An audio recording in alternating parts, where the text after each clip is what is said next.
இந்த வீடியோவில் நடிகர்களுடைய 25வது படம் வெற்றி அடைஞ்சிச்சா இல்லையா அப்படின்றதான் பார்க்க போகிறோம். ஆல்ரெடி நம்மளுடைய சேனலில் நடிகர்களுடைய 100வது படம் என்ன, அது ஹிட்டா ஃப்ளாப்பா அப்படின்ற மாதிரியான ஒரு வீடியோ போட்டிருந்தோம். அதுக்கு நல்ல வரவேற்பு வந்துச்சு. ஸோ அதில் தான் சொன்னாங்க 25th ஃபிலிம் வந்து எல்லாருக்கும் ஹிட்டாச்சா இல்லையா அப்படின்ற மாதிரியான ஒரு வீடியோ கிரியேட் பண்ணுங்க அப்படின்னு. ஸோ அதுக்காக தான் வந்து இந்த வீடியோ வந்து கிரியேட் பண்ணப்பட்டிருக்கு. இந்த வீடியோவில் அந்த காலத்தில் இருந்த எம்ஜிஆர் வரைக்கும் இப்போ இருக்கிற விக்ரம் பிரபு வரைக்கும் அவங்களுடைய 25வது படம் என்ன, அது ஹிட்டா ஃப்ளாப்பா அப்படின்ற விஷயத்தை இப்போ நம்ம வந்து பார்த்துருவோம். முதல்ல நம்ம புரட்சி தலைவர் எம்ஜிஆருங்க. இவர் டிஆர் சுந்தரம் அவர்களுடைய டைரக்ஷனில் சர்வாதிகாரி அப்படின்ற படம் தான் இவருடைய 25வது படம். இந்த படம் அந்த காலகட்டங்களில் தமிழ் தெலுங்குல ஒரே நேரத்தில் இந்த படம் வந்து ரிலீஸ் பண்ணாங்க. ரெண்டு இண்டஸ்ட்ரியிலுமே வந்து படம்னா இந்த படம் வந்து ஒரு ஹிட் கொடுத்த படங்க. அடுத்ததாக நம்ம நடிகர் திலகம் சிவாஜி கணேசன் அவர்கள், இவருடைய 25வது படம் கல்வனின் காதலி. இந்த படம் வந்து பார்த்தீங்கன்னா கல்கி அவர்களுடைய நாவலை பேஸ் பண்ணி எடுத்த படம். இந்த படமுமே வந்து ஒரு ஹிட் படம் தான். ஸோ சிவாஜி கணேசன் அவர்களுக்கும் 25வது படம் ஒரு வெற்றிகரமான படமாக தான் அமைஞ்சிச்சு. அடுத்து நம்ம சூப்பர் ஸ்டார் ரஜினிகாந்த் அவர்களுக்கு அவருடைய 25வது படம் ஒரு கன்னட படங்க. அந்த படத்தினுடைய பெயர் மாது தப்படா மகா. இந்த படத்தில் வந்து ஒரு வில்லன் ரோல் வந்து பண்ணியிருப்பாரு. ஆனால் இந்த படம் வந்து எதிர்பார்த்த அளவுக்கு போல. ஸோ இவருடைய 25வது படம் ஃப்ளாப் தாங்க ஆச்சு. அடுத்து நம்ம உலகநாயகன் கமலஹாசன், இவருடைய 25வது படத்தை நம்ம ரெண்டு கேட்டகரியா பிரிச்சுக்கலாம். ஏன்னா இவர் குழந்தையிலிருந்தே வந்து ஒரு 25 படம் நடிச்சிருப்பாரு. அதுக்கப்புறம் ஹீரோவா பண்ணதில் ஒரு 25 படம் நடிச்சிருப்பாரு. ஆனால் இவர் குழந்தையா நடிச்ச அந்த 25வது படம் என்னன்னு பார்த்தீங்கன்னா 1975 ரிலீஸ் ஆன சினிமா பைத்தியம் அப்படின்ற படம். இந்த படம் வந்து பார்த்தீங்கன்னா ஒரு ஃபிளாப் மூவி தான். அதுக்கப்புறம் ஹீரோவா நடிச்சு 25வது படம் என்ன அப்படின்னு கேட்டீங்கன்னா 1978 ரிலீஸ் ஆன மரோ சரித்ரா படம். இந்த படம் வந்து ஒரு பிளாக் பஸ்டர் ஹிட்டுங்க. அடுத்து நம்ம இளைய திலகம் பிரபு, இவருக்கு 1986 இவருடைய 25வது படம் நடிச்சாரு. அந்த படத்தினுடைய பெயர் சாதனை. இந்த படத்துல பிரபு அண்ட் சிவாஜி ரெண்டு பேருமே இணைஞ்சு தான் நடிச்சிருப்பாங்க. இந்த படத்துக்கு வந்து இளையராஜா மியூசிக் போட்டிருப்பாரு. ஆனா இந்த படம் எதிர்பார்த்த அளவுக்கு போல, இந்த படம் ஃபிளாப் தாங்க. அடுத்ததா நம்மளுடைய கேப்டன் விஜயகாந்த் 1989 டைரக்டர் ராஜாமணி அவர்களுடைய இயக்கத்தில் வெளிவந்த படம் தான் 4 பேருக்கு நன்றி. இந்த படம் வந்து பார்த்தீங்கன்னா எதிர்பார்த்த அளவு போல. ஸோ விஜயகாந்த் அவர்களுக்கு அவருடைய 25வது படம் ஒரு வெற்றி படமா அமையல. அடுத்த நம்ம புரட்சி தமிழன் சத்யராஜ் அவர்களுக்கு வந்து பார்த்தீங்கன்னா கார்த்திக் ரகுநாத் அவர்களுடைய டைரக்ஷனில் 1985 சாவி அப்படின்னு ஒரு படம் வந்து ரிலீஸ் பண்ணாங்க. இந்த படமும் அவருக்கு ஒரு ஃபிளாப் மூவியாக தான் அமைஞ்சிச்சு. எதிர்பார்த்த அளவுக்கு இந்த படமும் வந்து போகலங்க. அடுத்ததான் நம்மளுடைய சரத்குமார் அவர்களுக்கு 1990 இதயவாசல் அப்படின்ற படம் வந்து ரிலீஸ் பண்ணாங்க. இந்த படம் வந்து பார்த்தீங்கன்னா அவருடைய 25வது படம். இந்த படமும் எதிர்பார்த்த அளவுக்கு போல ஒரு ஆவரேஜ் மூவி தான். ஸோ இந்த படம் ஃபிளாப்னு சொல்ல முடியாது, ஹிட்னு சொல்ல முடியாது, ஓரளவுக்கு நடுத்தரமாக ஒரு ஓடின படம்னு வச்சுக்கோங்களேன். அடுத்ததான் நம்மளுடைய நவரச நாயகன் கார்த்திக் வந்து பார்த்தீங்கன்னா 1986 தர்மபத்தினி அப்படின்ற படம் தான் இவருடைய 25வது படம். ஸோ இந்த படம் வந்து பார்த்தீங்கன்னா ஒரு ஹிட் படம் தான். ரொம்ப சூப்பர் டூப்பர் ஹிட்னு கிடையாது. பட் இந்த படம் வந்து எல்லாரும் மத்தியில் ரொம்பவுமே ஒரு பிடிச்ச படமாக வந்து எல்லாத்துக்குமே இருக்கும். அடுத்ததான் நம்ம சியான் விக்ரமுக்கு சுனில் டைரக்ஷனில் 1999 ரெட் இண்டியன் அப்படின்ற படம் மலையாளத்தில் வந்து ரிலீஸ் பண்ணாங்க. இதுதான் அவருடைய 25வது படம். இந்த படமும் வந்து பார்த்தீங்கன்னா அவருக்கு எதிர்பார்த்த அளவுக்கு போகலை. இந்த படமும் வந்து ஒரு பெரிய தோல்வியை வந்து அடைஞ்சிருச்சு. அடுத்ததான் நம்ம தல அஜித்தினுடைய 25வது படம் என்னன்னு பார்த்தீங்கன்னா அமர்கலங்க. இந்த படத்தினுடைய டைரக்டர் நம்மளுடைய சரண் தான். இந்த படம் வந்து பார்த்தீங்கன்னா ஒரு சூப்பர் டூப்பர் ஹிட் ஆகி அஜித் கேரியர்னுடைய ஒரு பெஸ்ட் ஃபிலிமில் இந்த அமர்கல படமும் இன்னமும் வந்து இருந்துட்டு இருக்கு.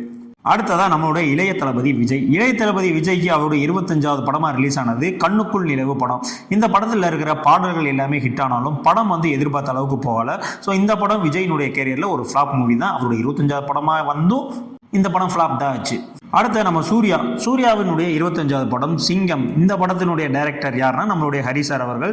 இந்த படம் வந்து பார்த்தீங்கன்னா ஒரு சூப்பர் டூப்பர் ஹிட். 2010 அந்த மாதிரி காலகட்டங்களில் ரிலீஸ் ஆன படங்கள்லேயே அதிக கலெக்ஷன் பண்ண படம் எது அப்படின்னு பார்த்தீங்கன்னா நம்மளுடைய சிங்கம் படம் தான். ஸோ சூர்யாவுக்கு அவருடைய 25வது படம் ஒரு மிகப்பெரிய ஒரு பிளாக் பஸ்டர் படமாக வந்து அமைஞ்சிச்சு.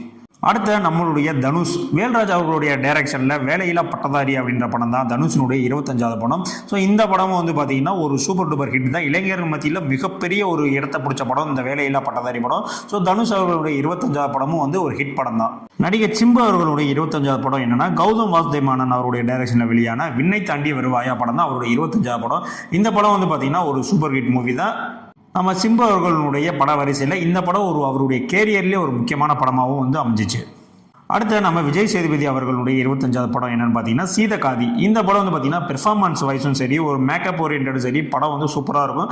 பட் திரைக்கதை இதெல்லாம் வந்து ரொம்ப ஸ்லோவாக இருந்தனால இந்த படம் வந்து ஒரு ஃப்ளாப்பை தான் தெரிவிச்சு. ஸோ இவருடைய 25வது படமும் மக்கள் எதிர்பார்த்த அளவுக்கு வரல, ஒரு ஃப்ளாப் மூவியாக தான் இருக்குது. அடுத்ததாக நம்ம ஜெயம் ரவி அவர்களுடைய 25வது படம் பூமி.